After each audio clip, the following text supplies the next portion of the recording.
Hallo, heute ein paar Tipps zum Thema Tiefenwirkung im Bild. Es ist nicht vollständig, diese Aufzählung, es ist nur eine kleine Auswahl anhand von raschen Beispielen, die ich euch zeige.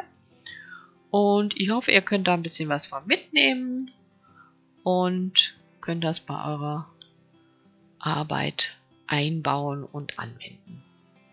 Hier habe ich ein kleines Stück Aquarellpapier, ist natürlich zweidimensional, klar, aber wir wollen eine räumliche Wirkung erzeugen und das machen wir im ersten Schritt durch die Überlagerung von Formen. Also jedes Bild besteht ja aus Farbflächen, aus Formen, es sei denn, es ist ein Color Field Painting mit nur einem Color Field, einem graduierten Color Field. Aber hier habe ich verschiedene Felder eingeteilt, in denen nachher Farbe sein soll.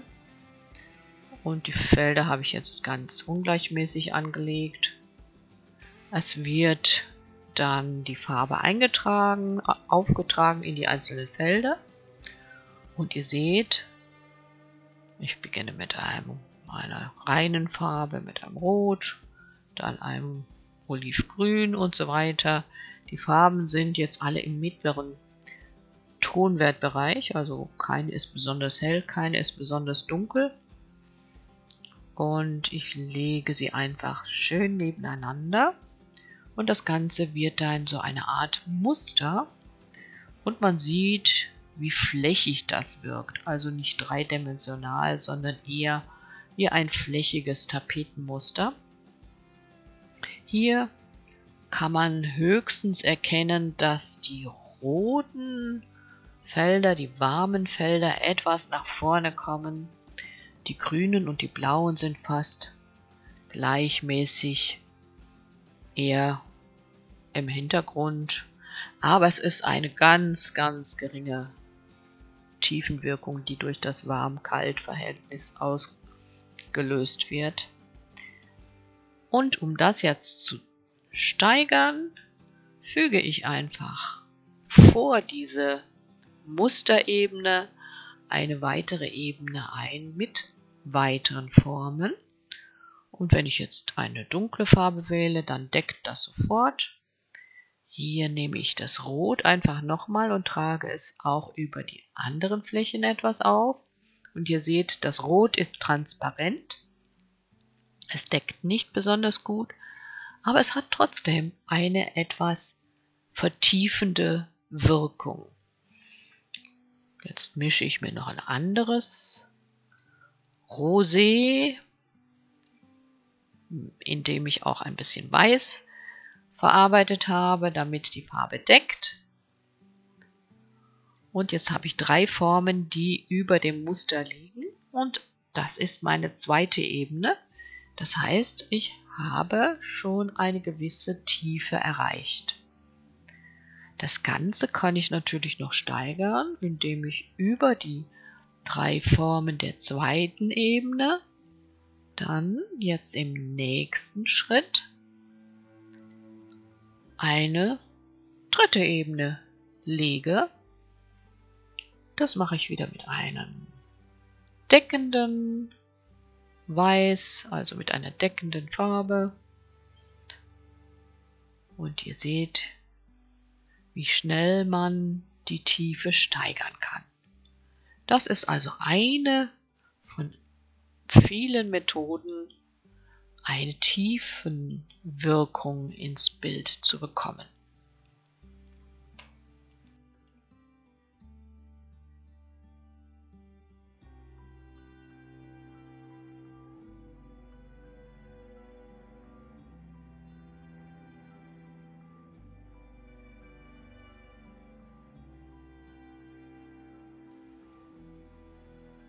Die nächste Möglichkeit, man kann natürlich auch richtig perspektivisch zeichnen, wenn einem das liegt.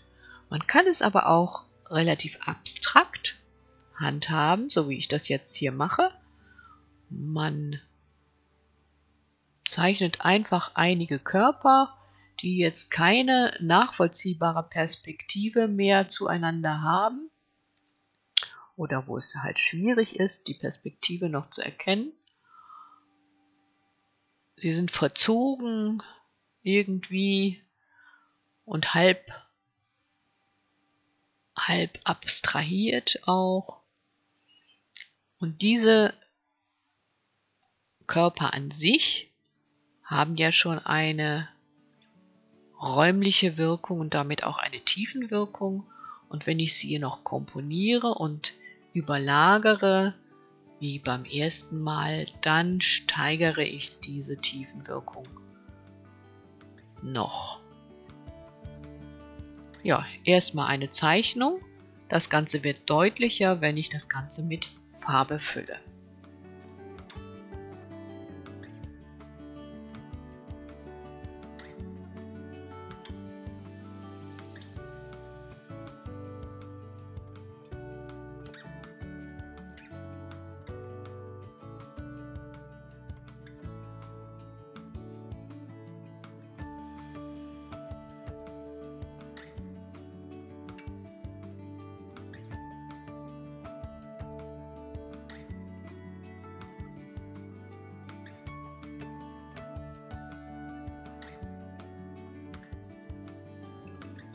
Der helle Hintergrund, der relativ monochrom ist und unstrukturiert und keine Kontraste aufweist, erzeugt das Gefühl, dass die Körper in einem Raum schweben, und auch das erzeugt noch eine Tiefe.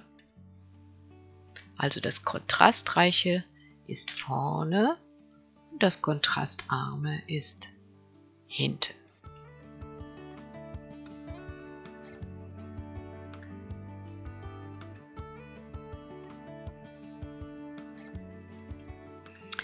Die nächste Möglichkeit, ein Aspekt der Luftperspektive, also die Sichtverhältnisse in einer Landschaft, die durch die Luft verursacht werden. Und in diesem Fall ein Aspekt, dass die Landschaft vorne dunkler erscheint als hinten. Also hinten ist in meinem Bild, wenn es eine Landschaft ist, oben. Das heißt, ich nehme oben eine hellere Farbe, die ich auch sehr kontrastarm auftrage, und nach vorne hin wird es immer dunkler. Ihr werdet gleich sehen, wie der Effekt mit ganz einfachen Pinselstrichen zu erreichen ist.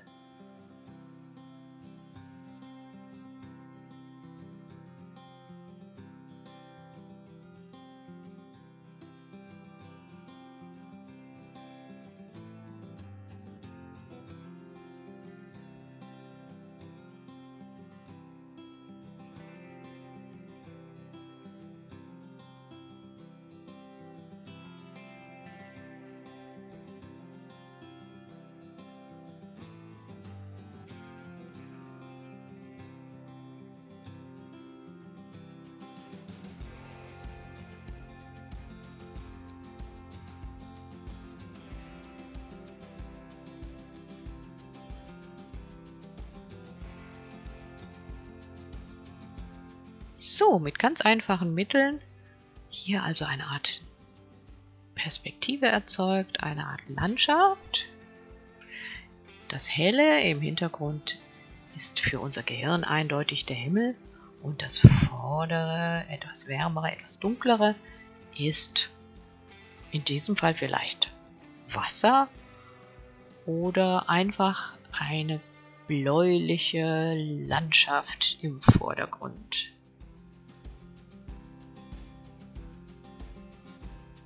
Die nächste Möglichkeit, auch wieder aus dem Thema Luftperspektive, hatten wir gerade auch schon ein wenig. Vorne warme Farben, hinten kalte Farben.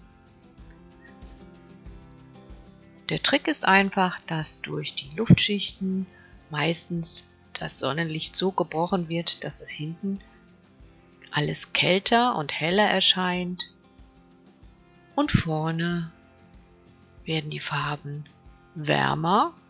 Und das sind alles nur Regeln, Die tatsächliche Wirkung kann auch durch verschiedene Witterungen und andere verschobene Lichteinflüsse vollkommen anders sein.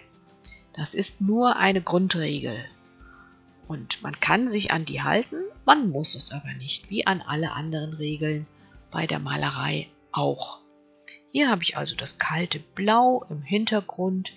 Im Mittelgrund vermische ich das Gelb mit dem Blau etwas zu einem Grün. Und je weiter ich nach vorne komme, wird das Gelb reiner und vermischt sich ganz vorne mit einem Rot.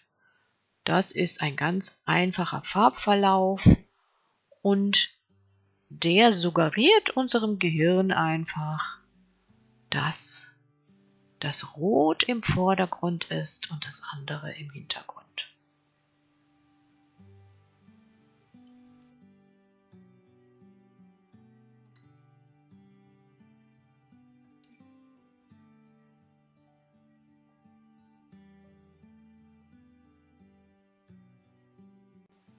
Der vierte Aspekt, die Perspektive.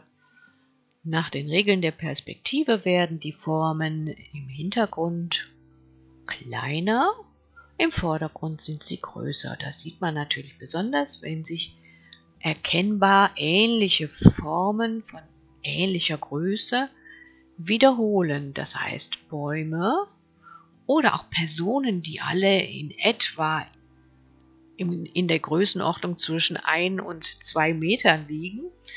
Und wenn man die jetzt verkleinert im Hintergrund darstellt, wie ich das hier mit den Baumstämmen mache oder mit den Formen einfach, dann sieht man, da ergibt sich auch schon eine Art Perspektive. Einfach durch die veränderte Größe. Ich schraffiere das ein wenig, dann wird es vielleicht noch ein bisschen deutlicher. Also auch Personen, die im Vordergrund sind halt groß und die anderen Personen im Hintergrund werden immer kleiner.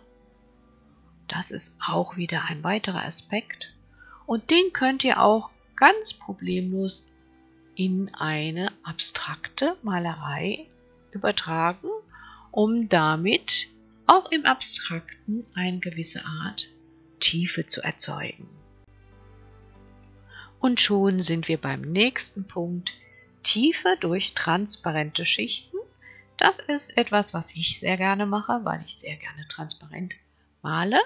Und das zeige ich euch hier auf einem versiegelten Blatt. Das habe ich mit Acrylbinder versiegelt. Und ich nehme jetzt einfach mal 2 Gelbtöne und spachtele meine erste Form auf.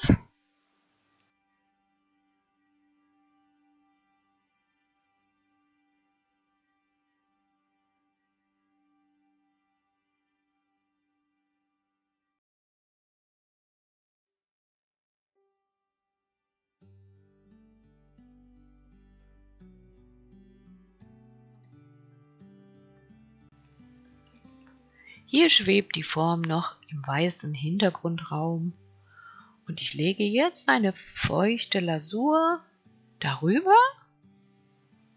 wie eine weitere Schicht.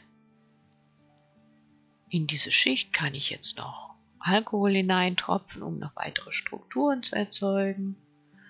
Aber ihr seht, durch diese blaue Lasur ergibt sich eine weitere Ebene, die vor der Form liegt. Und die Form taucht sozusagen in diese blaue Schicht ein. Die ist darin verborgen.